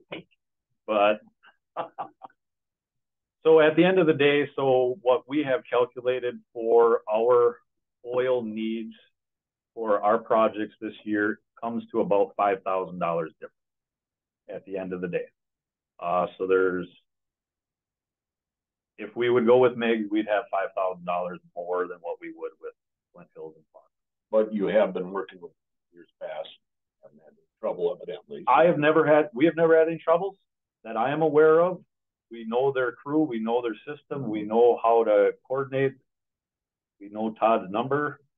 Like I said, that's all I know. Where are you based? On Eau Claire. On Eau Claire, okay. Yeah, right by there. Okay. And we get all of our spray patch oil. So that is the 2 trucks that put oil and pea gravel down to fill potholes, spot patching. So MIGS is the only one that provided a cost to pick that material up. We can't go to Flint Hills and pick it up. They're in St. Paul. They're not going to fill our trucks with 1,000 gallons of oil. You're talking about roughly a $5,000 at the end of the grand total. And is what we're estimating. Familiarity with the company that you're familiar with, okay, you potentially could save that money just because of operational ways and, just the headaches that go with, oh, they didn't know they're supposed to be here, now you're delayed, and that costs money. But put extra crew on, or whatever those situations might be. My one concern too is, like you said, we could make up that cost just with the efficiency. Yeah, right.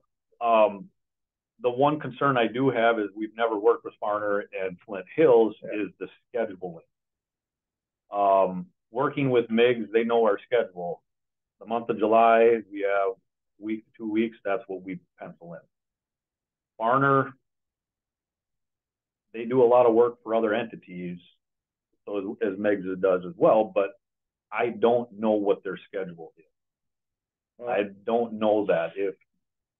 Are we going to be pushed off into September and we don't have a good product put down at that time? My opinion is July is that sweet spot. So that's, like I said, I'm not going to make my recommendation. I'm leaving it on your shoulders. Well, there's reasons for it. And I'd move to go with MIGs for seal coat oil and application bid result. Motion's been made in second to go with MIGs. Any other discussion? If not, all in favor? Aye. Any opposed? Motion passes. We will go with MIGs.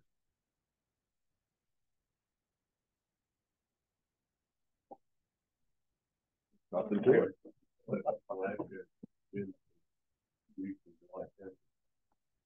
Oh, you're gonna say.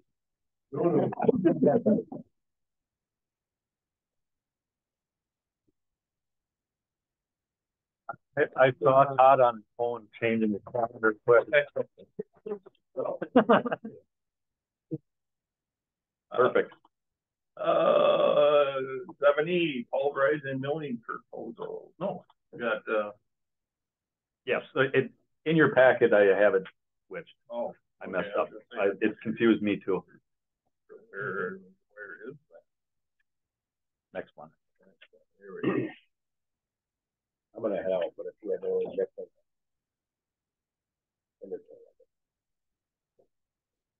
You are moving equipment. That is I the just wanna plan. make sure. Yep. That is, yeah. And if anything changes, you let us know. Got it. 7E, raising the mill proposals. 7E, you do have to search through your packet a little bit. Yeah, I I make you guys We can do work that. for it. Uh, So in your packet, labeled 7E, we submitted RFP requests. We did have 4 contractors submit proposals. We had 3 options. Option 1 is just a standard pulverizing existing roadway. We did change, typically we've always had a per mile cost. I don't necessarily like that, so we switched to the square yard because every road is different. Some roads, in particular town roads, they might be 18 feet wide, and some villages, I'm not lying, are 50 feet wide. So they usually go under our contract. But on average, our county system is usually 22 to 30 feet. That's what we use. But to make it fair for everybody, we are the only ones that do a per mile cost. So we switched it to a square yard, which is standard.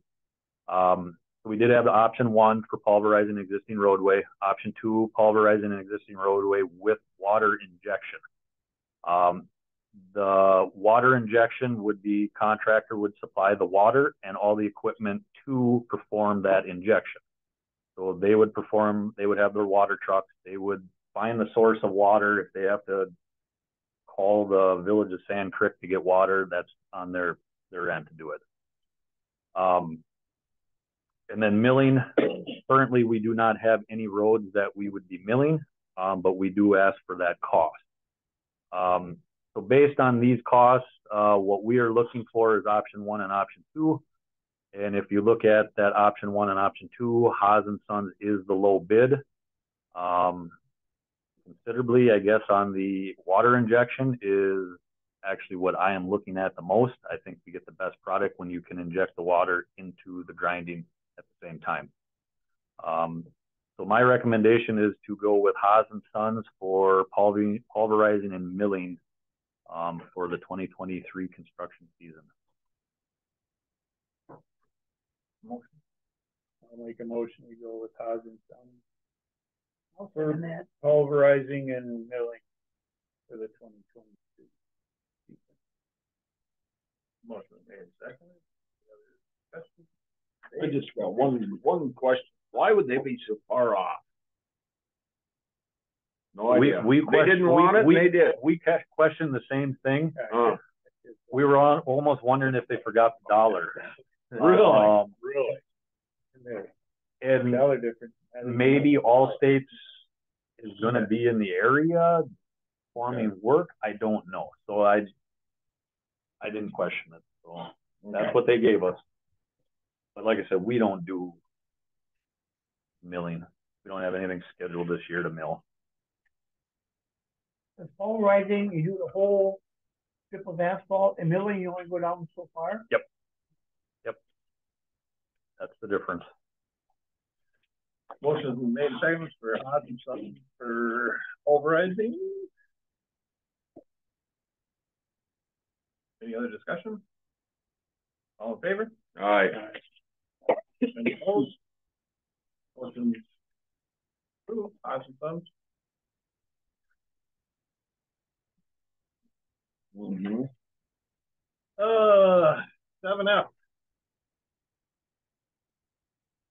Culverts. So in your packet that I made confusing, so 7F, so we have 2 different culvert materials. So we sent proposals out for metal culverts as well as plastic HDPE culverts. So the first one is the one from Farrell Equipment and Contact. Those 2 are for HDPE culverts. So these are ADS manufactured culverts. That is what we stock in our yard. There's 2 manufacturers that we know of that make plastic pipe. It's Prinsco and ADS. Both of these companies that provided a cost were ADS culverts. So these are the suppliers of ADS culverts. Farrell Equipment and Supply in Eau Claire, and then Contact, which they're from St. Paul. They're all over the place, but Portage, they're all over. So like I said, if you look at the price, based on our lineal feet, and these are numbers that we plug in, these are not exact quantities. These are just so we can get a number, and compare apples to apples with. So if you look at, just the HDPE, ferrule is considerably lower. So I guess that's my recommendation on the HDPE side of things, to purchase culverts from Ferrule Supply for the 2023 season. You want to separate the two? They're all under the culvert material proposals, but we can. Do voice on that one first. That's fine. I'll make a motion that we go with Ferrule for the, plastic one, over. Motion been made and second for HDP culverts for Farrell. Any other discussion? All in favor? Aye. Any opposed? Motion passes. So Dustin, when do you like to use plastic and when do you like to use, galvanized? So our standard right now is we will use plastic on all of our applications if it has more than 2 feet of cover and less than 15 feet of cover. So that is the engineering design standards for plastic culverts. You have to have 2 foot and have more than 15 foot. So all of our roadways that we do currently, we are utilizing plastic as much as possible. We will go from as low as 15 inches, which is rare for us to put 15-inch culverts in, to 48. We put up to 60 with plastic. Traditionally, once you get to that big of a culvert, you got a lot of flow going through it very, very quickly. So once you get into that bigger culverts, you want to slow the water down. You're not discharging it out so quickly, and now you got erosion. So we've pretty much gone, for us on the county system, usually that 24 to 48, we use plastic. Unless it doesn't have cover, then we will go to. So you said you want to slow the water down. How are you slowing the water down? So plastic culverts have no corrugation inside of it. The corrugation is on the outside and smooth in I did not know that. So there's no restrictive characteristic or properties in that culvert. Where metal has the rib, it slows it down. Yeah, okay. Good question. Yep. Learn something new every day, right? Yes, Brian? sir. I didn't know it either. It's interesting. And Isaac is a stormwater guy, so probably The Manning's coefficient is different. Yep. Oh yeah. Yep. So it's a coefficient to calculate the flow for the size pipe and flow, the Manning's equation, and there's different coefficients for plastic. Okay. It's because of the corrugation. Get more flow out of a plastic pipe, say similar size versus a metal pipe. Makes sense. that's why typically on a plastic you can downsize as one. So if you got a 48-inch culvert that's metal, you can probably put a 36-inch plastic and have the same flow characteristics. Makes sense. I've never heard of it before. Oh. Gets through there a lot quicker. Who do you send in on flood? You send Brent in there then? Usually the biggest guy. Yeah. They can clean it out better. Yeah. So the other caveat to this is, so the other proposals are the metal culverts. So we had two proposals submitted to us, Contech and True North Incorporated, True North Steel out of Fargo. And then Contech is all the culverts, I believe, they come from the Portage area when they're metal. So looking at, to go through every unit pricing to just say who's cheaper is like very, very complicated. Yeah. So what we do is to compare apples, we put our lineal feet that we've requested just to get a cost, and they put their unit pricing. you look at the overall total in red, if we were to buy every one of these culverts that are on this, Contech is low bid by, what do you want to say, about $1,000. You got $173,000 worth of product from Contech versus $174,000. True North. They deliver them right to you. I'm sure. Yeah, these are delivered costs. Everything's included with that. Neither here nor there. The last many years we've gone with Contech. It's a good product. We haven't had issues. They have very good staff dealing with it. If we have any design questions, any type of specialty culverts, we have the resource and they have the staff to do it. True North, they're a little bit more difficult to work with. Move to go with Contech for aluminized culvert. Second? Second. Motion been made second. Any other discussions? If not, all in favor? Aye. Any opposed? So how many of these metal culverts are you actually going to order then? As a, You say that you use a lot more plastic, so. So our yard, we always have to have stuff stocked. So we supply a lot of the town culverts as well. So based on volume, we get a cheaper price. So if you buy 1,000 culverts versus 10 feet, you're getting a heck of a lot different cost. Yeah. So we inventory all of our culverts. We always have those specialty culverts that we will have to purchase above and beyond what's here. We go up to 60-inch. We have that sitting in our yard at all times. Once you get those larger diameter, we might only have 60 feet here for one culvert application. But yeah, once we get above and beyond that, it's job specific. Yeah. All right, on to 7G, crushing equipment. Auction. Going well. Depends on who you ask. So, obviously, I did inform all of you that we did put our crushing equipment on Wisconsin surplus auction site. Every piece of equipment that is considered our crushing application equipment. We put it on about 2.5 weeks ago, and it ended yesterday it was supposed to end, I think, at 10 o'clock, 10:30. And the bidding just kept extending. I believe it was about till 1 o'clock is when it completely ended, because everybody were continuing to bid on a lot of this equipment. It just kept going up and up and up. Basically, if we look at every one of these pieces of equipment that we had on the auction site are all higher than the retail value that we got from a contractor that said this is what it's worth. Good.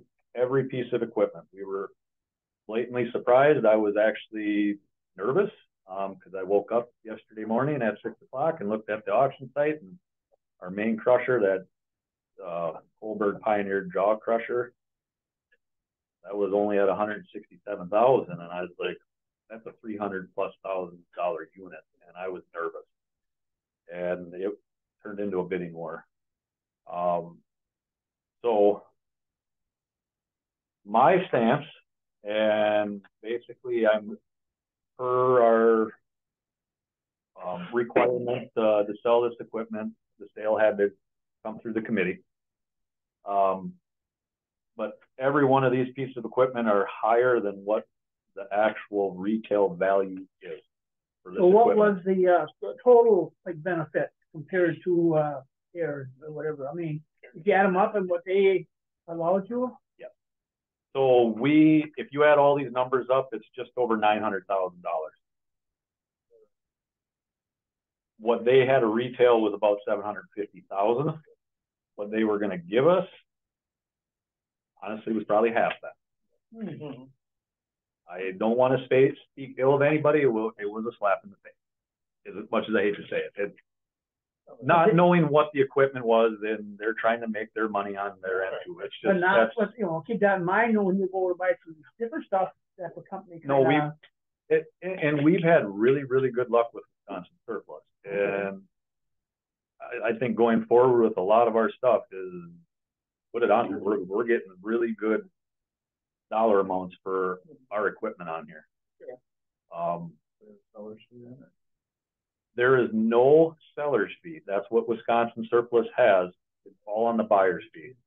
So they have to pay the sales tax. They have to pay the commission, all that, which this is the best way to sell equipment or any type of material for a government entity is if it's valid, if we get $900,000 for the equipment, we get a check for $900,000.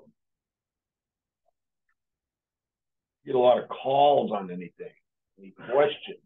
People prior to our phones were ringing off the hook with this equipment. They were. We had we actually had 2 open houses. The original open house was on that Monday when we had all the snow on Sunday, and it was a disaster. We had people come. A lot of positive feedback. We did actually have another open house on that Thursday. A lot of people showed up. A lot of phone calls. A lot of people from Illinois, Iowa, southern Wisconsin. It was unbelievable. It's like I said, this iron is hot to try to for private entities to utilize, and it has good value and it's in great condition. Like I said before, we don't utilize it. We're utilizing this equipment every other year, if not every 2 years. So we got $900,000 worth of equipment sitting there based on what we got. That sits stagnant and it's depreciating every year. But that would give us, 3 new trucks almost. Well, so there's where we come back to our depleted fund balance. That's the discussion I have to have is where does this money go if we are to sell it? What is it going to be used for? That's, like I said, this was not in our original 2023 budget for revenue. So like I said, that's a whole another discussion. What I want to see done with it versus what is reality. So I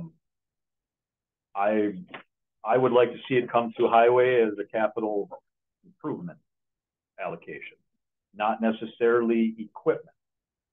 If we have to, build a building, or if we have to put windows in this place, whatever we have to do, it to be utilized for that. How about, saving some of the money back just for paying to get it crushed for years?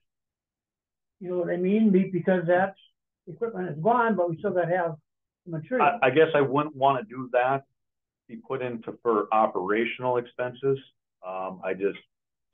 I wouldn't want to do that because then we're kind of defeating the purpose of selling the equipment. I'd rather see equipment or capital. But so you would want to earmark it then, put it in the general fund or in the highway fund for CIP. That's your. That would be my intent. Yeah. And like I said, we'd have to have that discussion. Sure.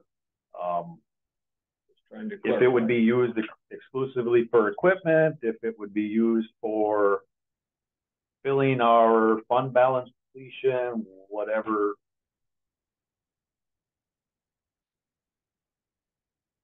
As a person that hates debt or paying bills, it's nice to get our debt paid off too. Which we don't know what it is, but that's. So there's ways of looking at it. Does the county in general pay the debt off, or does highway just pay it off? That's what we have to look at. If the county pays it off, then that's the discussion we'd have to have. Yeah. Share the wealth, right? Like I say, it's equipment that we use once. I'd rather see, like you say, 3 trucks or something that we correct. I would like to see capital improvement or capital improvement. But I mean, either way, it's something we need instead of whatever it might be. Yeah, I'm all for selling it too because you don't have the maintenance or the upkeep or the buying new parts for stuff, and it sits outside. Or the depreciation.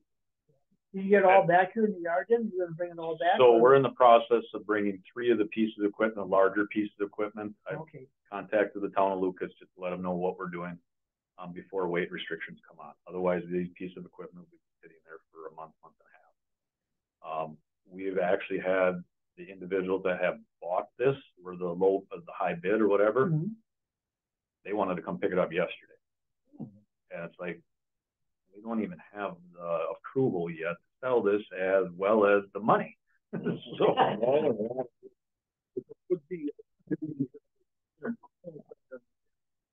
So they, this changed like our insurance policy and liability policy?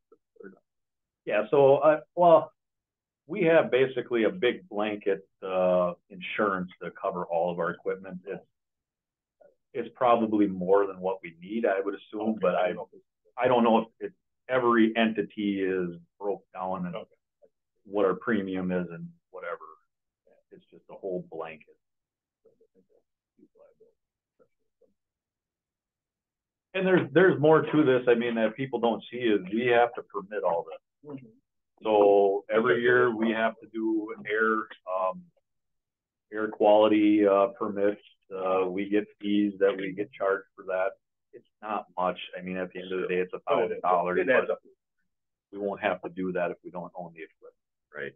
All right, so what do we have to do? Just approve selling it, or we already approved selling? Basically, to approve selling the equipment on Wisconsin surplus per these numbers results. Accept the bids, in other words. Yes. I'll make a motion, we accept the bids as per Wisconsin Surplus. Sales, on our crushing equipment, all of our crushing equipment.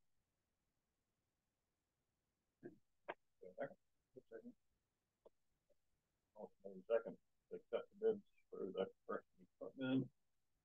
Any other discussion? If not, all in favor? Aye. Motion passes. Did most of this equipment go to private companies or something? We don't know. We actually had other counties calling too, that typically have a asphalt plant. Even Boykin County, Fond du Lac County, all over, they were asking questions. You never want to sell your pit out there, right? You never want to sell that. I wouldn't. No, I don't. No. We've had that request asked. Well, they ask all they want. Let's make it a difference. Well, on a business level, I was looking at, hey, can the county actually do a whole, for every ton of material that comes out of there, can we get I don't know if legally we can do that, so I don't know. Royalty. A royalty. All right. But I agree with you. Once you sell it, you don't have that option. Yeah, we need the material for our own use. Sure. Like I said, just the whole crushing operation, figure that out. All right, on to number 8, consideration resolution ordinance recommended by the county board, resolution 2023 budget adjustments for the 2022 budget carried forward. So some of this was talked about last month as well as today again with that 2022 carry forward for our $602,838. That's for our County Road Q and W project. That's taking $2022 into 2023. It has been approved already at our last highway committee. But we did make an addition to this resolution. We did have to do a 2023 budget adjustment. When we put the 2023 budget together, in particular, the state maintenance number, dollars allocated for the 2023 budget on the state system, it was an unknown number. We were just basically taking what we have gotten in the past. We were just kind of using those numbers. So with that being said, we over budgeted for the state maintenance costs of roughly $2.3 million. But when I signed the agreement in November, after the budget was put into place, it was just over $2 million. So it's like $223,000 difference. So what we're not changing the overall total budget dollar amount. We are just reallocating the funds from the state maintenance to the county maintenance with those differences. That makes sense. The overall total budget has not changed. But it was a reduction of that $223,000. Why was that? So basically we over budgeted in one pot. We have to take it from a different pot to keep the overall pot the same. Okay. But are we doing like less work on the state roads and federal? I mean, because No. we get less money back from them. I don't understand that. So right? the state, they basically give us a routine maintenance agreement is what it's called, an RMA. Every year they break down how much money they are allocating to Dunn County. So like I said, it's just over $2 million. It's like $2,085,000, I believe it is. That has not changed from last year to this year. Okay. So anything we do for the state comes out of that budget. It can increase. It has every year. So there's money that they give to us above and beyond what that RMA. Now everything's acronyms with the state. So you got DMAs, LFAs, local force accounts. You've got discretionary maintenance accounts. So that's above and beyond this RMA. So yes, this number stays the same, but there's going to be numbers that are going to be above and beyond that. So that's all we're doing is basically taking that money that we had above the contract amount and shifting it to the county side instead of the state you already side. got your budget made out. Yeah. It just makes it clean. So now do you have to come back then in the fall when you get more money from the state to have a budget adjustment then? Yeah, so if we go above and beyond that $2,085,000 and we sign a DMA contract, it'll come to the committee. Okay. Just so we're changing our overall budget then.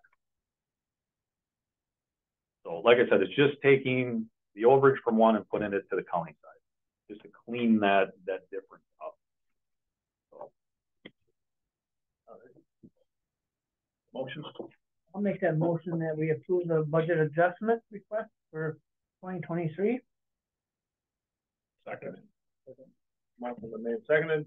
Any discussion? All in favor? Aye. Passes. Next meeting, April 12th.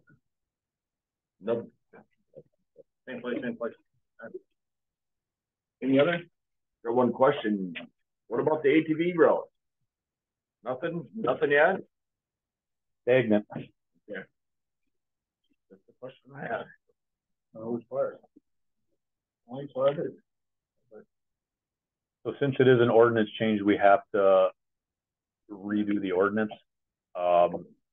So it's corporation council is working through that. So. Yep. Otherwise, meeting adjourned.